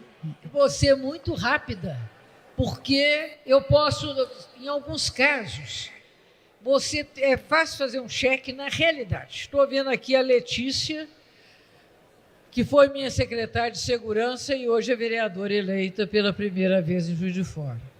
Não está aqui, eu creio, porque não a vejo, a deputada federal Ana Pimentel, que se elegeu também com base lá na nossa cidade, sucedendo ao meu mandato, que eu deixei para ser prefeita de Juiz de Fora. E, Tainá, eu sou uma prefeita com paridade de gênero no meu secretariado, de tal modo que nós possamos ter mulheres povoando a imaginação de outras mulheres, particularmente das meninas, que elas passem a se imaginar como também prefeitas, deputadas e presidentas da República. Olha, eu quero dizer a vocês, eu tenho, ao longo da minha vida, algumas situações. Eu fui a primeira reitora eleita da universidade, mas já tem outra reitora agora na Universidade Federal de Juiz de Fora. Então, o bom não é ser a primeira, não, o bom não é ser a única, o bom é ser a primeira, de muitas. E assim eu imagino que é pelo nosso trabalho, pela nossa luta de mulheres como as que estão aqui hoje, nessa mesa, é que nós teremos mais mulheres disputando posições de direção nos partidos políticos e nos governos do Brasil. Eu acho que é desse jeito. Muito obrigado. Muito obrigada, Margarida. Inclusive, vocês veem, né, a composição dessa mesa aqui. Isso há alguns anos era raro, né, gente? Nós estamos 4-2 aqui. Eu vou agora, a pergunta é para a Tainá e para a Silmar, e para a Sinhara. É do Ismael Lopes, ele é do Rio, e ele pergunta para vocês duas. Não há como pensar futuro sem pensar em investimento público e fortalecimento das bases e ampliação delas, como professores e evangélicos. Como discutir futuro com esperança diante de um pacote fiscal austero e votos favoráveis dos parlamentares nossos em pacotes de desmonte do serviço público, como o do Paz na cidade do Rio de Janeiro? Deve ser por isso que ele botou você na pergunta, Tainá. Vai aí, Tainá, depois passa para a Sinara. O desafio é longo e complexo.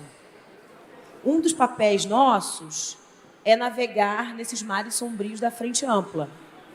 E como é que a gente consegue arregimentar, organizar o maior número de aliados do nosso lado? É claro que a gente tem limites da nossa agenda pública, da nossa pauta máxima a enfrentar, tanto no parlamento quanto nas nossas relações com o executivo.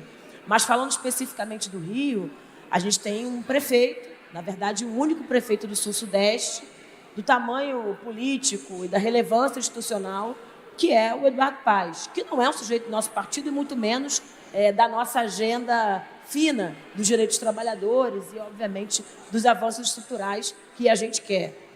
Mas a gente abre mão desse sujeito, a gente não dialoga com ele. O pacote dos servidores foi altamente dialogado e construído a muitas mãos, inclusive com o PT. Então, mudanças significativas nele, disputas nesse sentido, com outro tamanho, com outro papel, o PT também precisa fazer. Então, eu acho que para a gente conseguir convencer, lá em 2026, e nesse ciclo de Brasil, inclusive setores das elites e das classes médias, nós precisamos construir a hegemonia da política e das agendas, para capturarmos esses setores para o nosso lado. E, obviamente, garantir não só o sucesso eleitoral, mas o sucesso político nas maiorias e ganhar mentes e corações para o nosso lado. É um exercício árduo, duríssimo, porque não é no desafio teórico que a gente consegue avançar e reeleger o presidente Lula com 1,5 milhão de votos, por exemplo. Foi preciso montar o ministério que a gente montou, é preciso fazer as concessões que nós estamos fazendo no pacote fiscal e por aí vai.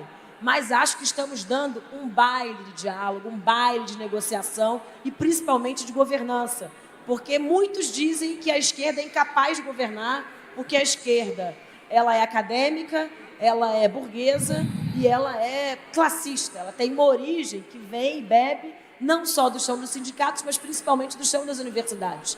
E, na sua ampla maioria, formada por pessoas de classe média e com benefícios, com privilégios. Mas nós temos um papel de, mesmo e apesar dos privilégios de estarmos vivos, compreender quais são os movimentos possíveis, pragmáticos, para conseguir liderar e principalmente cuidar de quem mais precisa. Acho que esse é o papel do PT e quem quiser fazer a revolução, por favor, espere a eleição do presidente Lula para a gente pensar como faz. Eu só complemento a resposta da companheira, já maravilhosa, que temos projetos sociais que já trabalham em parceria com Mesa Brasil, mas que fazem cadastros, né, pelo Ceará Sem Fome, por exemplo, que é um programa nosso estadual, mas que muitas vezes tem dificuldade nessa comunicação. Então, se inscreve, mas não tem aquele retorno imediato. E aí precisa dar mais atenção a esses programas que já têm acesso às pessoas que já estão com fome, que já estão precisando de ajuda. Então, até como respondendo a primeira pergunta, né, além do Bolsa Família, às vezes o problema do cadastro no CRAS. Eu conheço famílias que dizem que estão com fome, que não chegam mais com o Bolsa Família porque o cadastro deu problema e aí ninguém resolve. Então, a gente precisa tentar otimizar essa questão dos nossos cadastros, dessa ligação com os projetos sociais, para que as pessoas sejam mais beneficiadas. Microfone. Opa, cheguei. Obrigada, Sinhara. Obrigada, Tainá. Agora, faltam mais 3 perguntas aqui.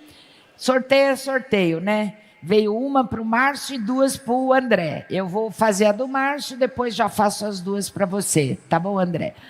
Márcio, é a do Hernani Coelho, de Rondônia. Gente, vamos parar com o bochicho aqui do lado, por favor?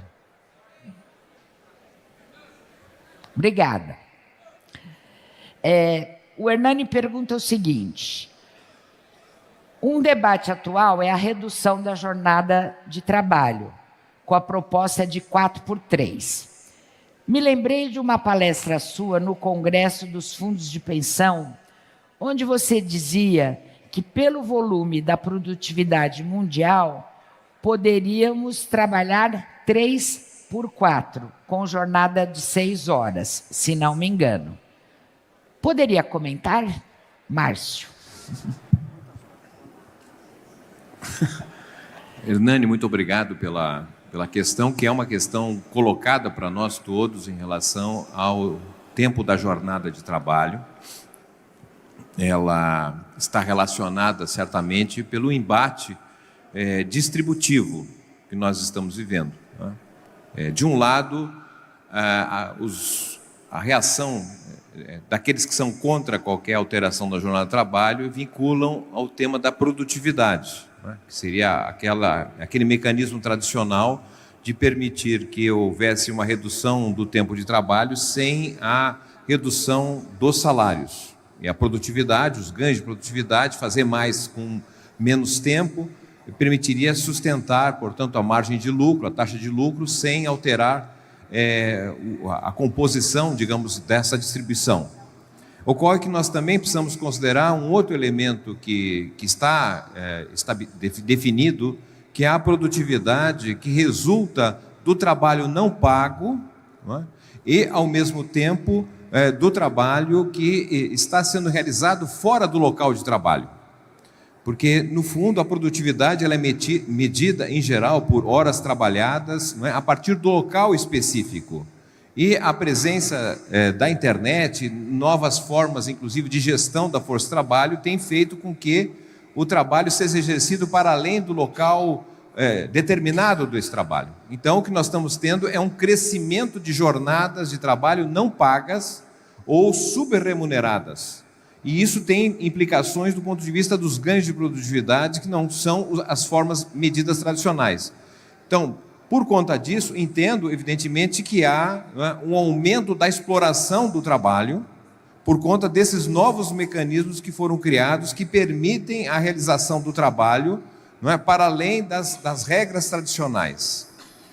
Mas há um aspecto que nós precisamos considerar em relação à jornada de trabalho global, que diz respeito, na verdade, às mudanças nas relações de trabalho.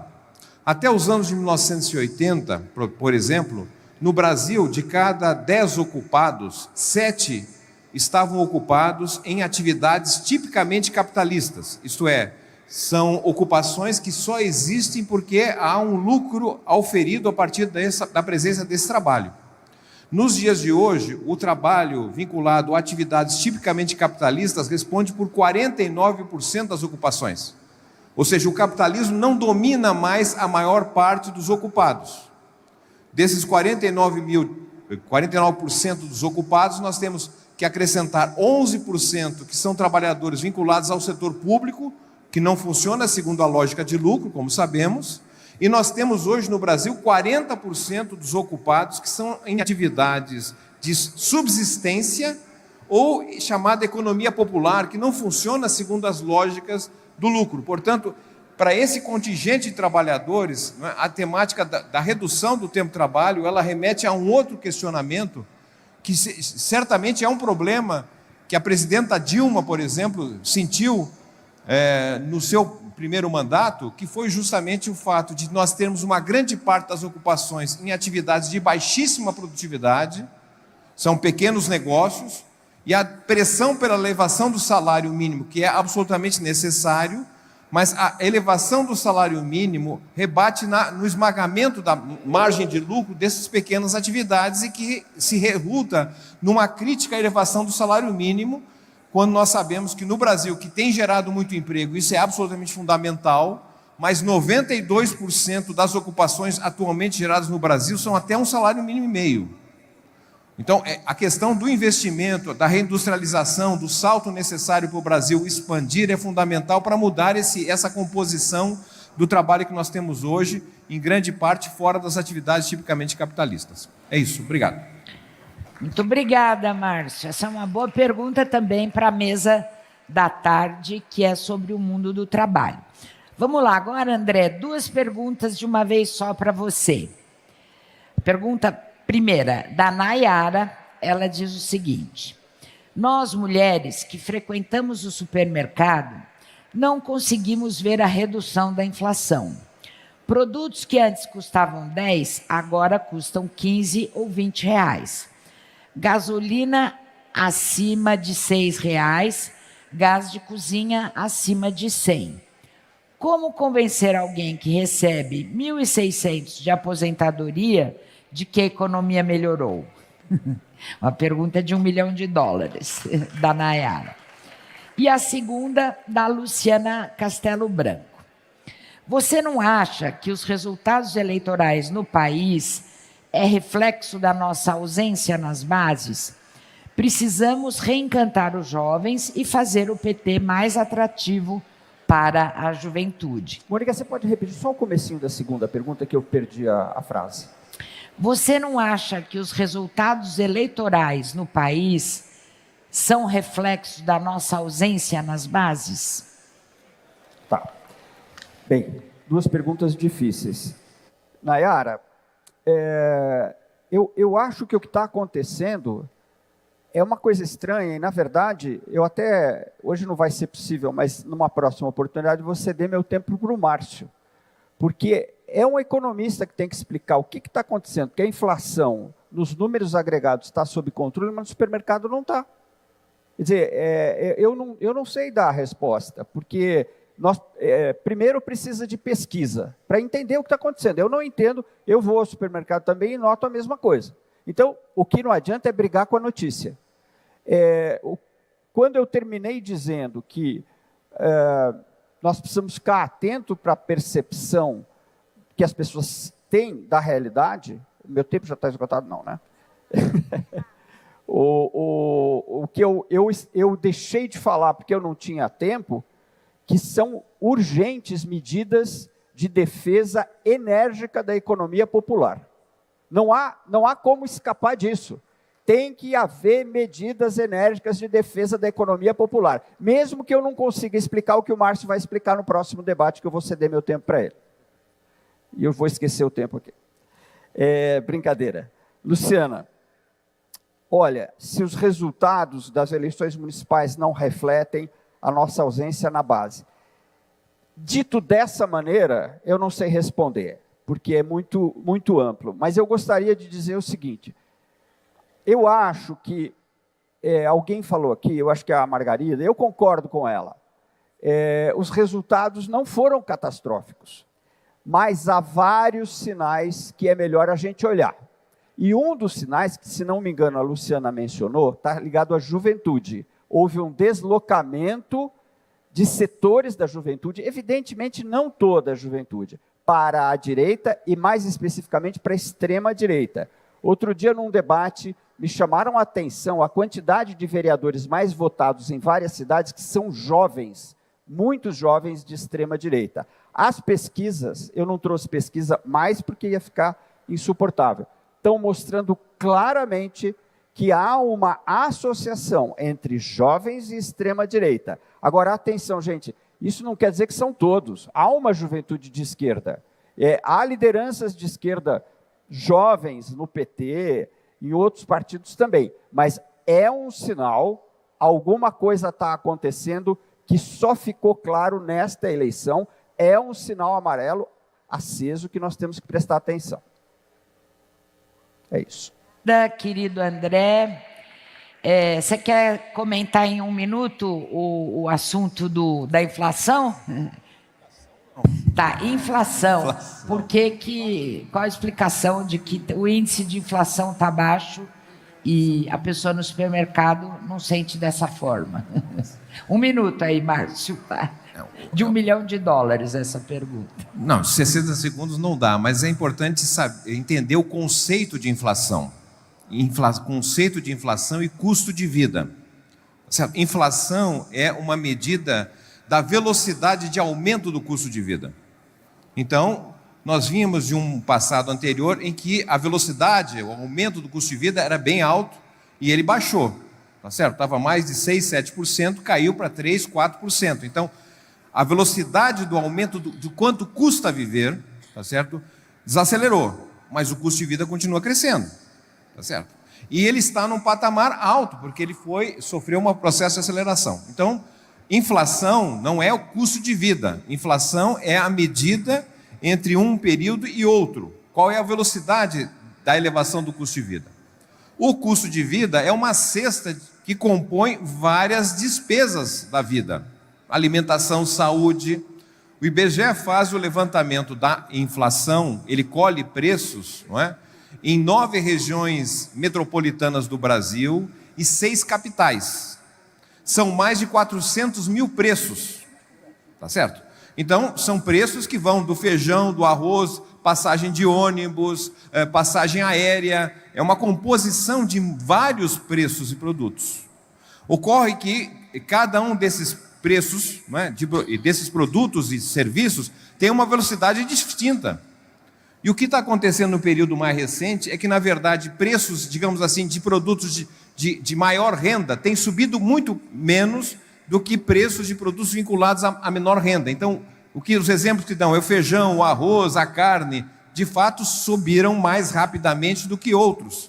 Outros produtos até decresceram de preço. Então, a média, inflação é uma média. É como se a gente tivesse alguém que põe a cabeça no forno a gás ligado e os pés no congelador. Estamos trabalhando com extremos, mas a média, tá certo, é uma taxa relativamente baixa. Não sei se ajudou ou piorou, tá certo? Mônica, me dá meio segundo? Meio segundo, André. Para ele, você deu $1 milhão na resposta. Não tive nenhuma resposta Tá de bom. $1 milhão. Meio segundo para agradecer ao Márcio. Eu acho que ele matou a charada, né? Tá claro, os preços de quem tem mais renda não estão crescendo tanto quanto os que têm os preços das pessoas que têm menor renda. E eu queria acrescentar o gás de cozinha. Então eu repito, medidas urgentes de defesa da economia popular são necessárias. Muito obrigada, André, Márcio. Eu quero agradecer muitíssimo a presença de vocês, terem atendido ao nosso convite, ter participado dessa maravilhosa mesa. Muita coisa para pensar, para refletir, para compartilhar, para debater. E quero convidar vocês para a gente assistir um vídeo da nossa presidenta do Conselho Curador da Fundação Perseu Abramo, a ministra Eleonora Menicucci, que coordenou a elaboração de um livro na Fundação, que é sobre o feminismo e o PT. E ela vai dar um recado aqui para a gente do lançamento desse livro, que depois a gente vai também lançar lá no stand da FPA. Mas vamos aqui assistir o vídeo da Eleonora e logo depois, antes de encerrar a mesa, eu tenho um recado do presidente Lula para vocês. Então, fica aí que eu vou falar o recado do Lula. Bom dia a todas e todos e todes que estão neste seminário da Conferência Eleitoral. Um seminário importantíssimo, onde nós discutiremos os rumos com as novas pautas e os novos desafios para o nosso Partido dos Trabalhadores e das Trabalhadoras. Quero também explicar para vocês por que eu estou gravando esse vídeo e não estou presencial. Eu estou me recuperando nos finalmente de 3 costelas quebradas e fui orientada a não comparecer presencialmente. Mas não importa, eu estou presencial porque eu estou de coração com vocês. Estou aqui também para convidar para vocês participarem do lançamento deste importantíssimo livro, Feminismo e o PT, Trajetórias e Desafios Políticos. Uma obra coletiva feita por mulheres que participaram desde o início da fundação do nosso Partido dos Trabalhadores e das Trabalhadoras. É um livro que trata dos desafios que foram incluir as pautas feministas dentro da grande pauta do Partido dos Trabalhadores e das Trabalhadoras.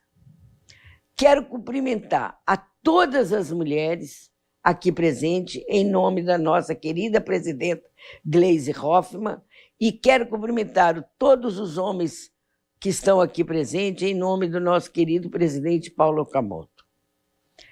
A nossa obra, ela é fruto de um trabalho coletivo. Ela é fruto de uma obra dedicada, desde o primeiro momento, nós nunca tivemos dúvida, a uma grande companheira, amiga, que nos deixou o ano passado. Por isso que nós colocamos o nome Coleção Nalu Faria. E quero dizer para vocês que escrever este livro foi reviver a história. Uma história muito importante, uma história muito bonita, uma história das mulheres dentro do Partido dos Trabalhadores. Outras milhões de mulheres passaram e passam e estão e constroem este partido.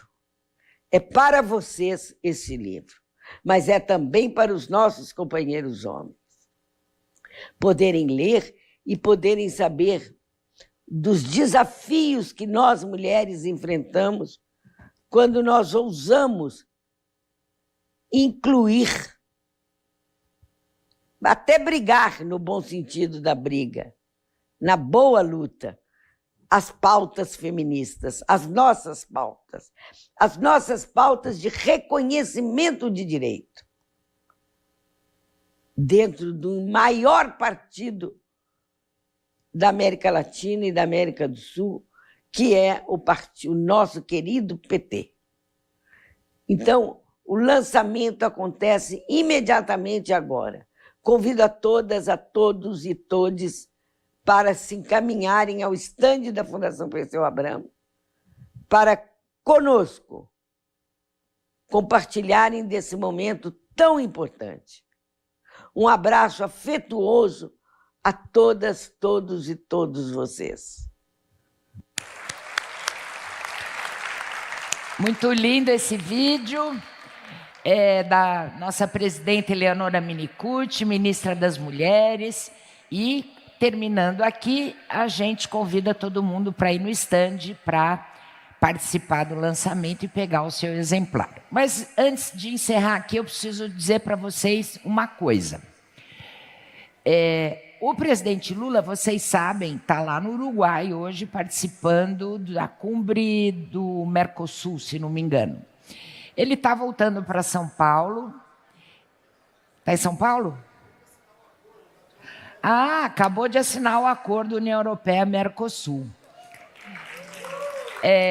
E ele vai entrar ao vivo aqui no nosso seminário. Por isso, nós temos que, agora na parte da tarde, ser o mais disciplinados possível.